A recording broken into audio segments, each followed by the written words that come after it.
Ayan. So, maglilinis sana tayo dito ng kalamansi sa loob nitong talahiban na to.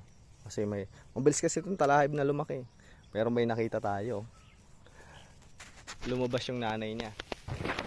May nakita kong uya. Oh God.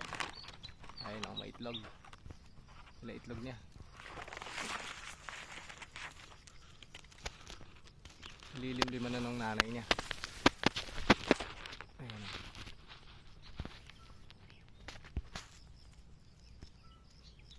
Tatlo. Yan, tatlo. May tatlong itlog.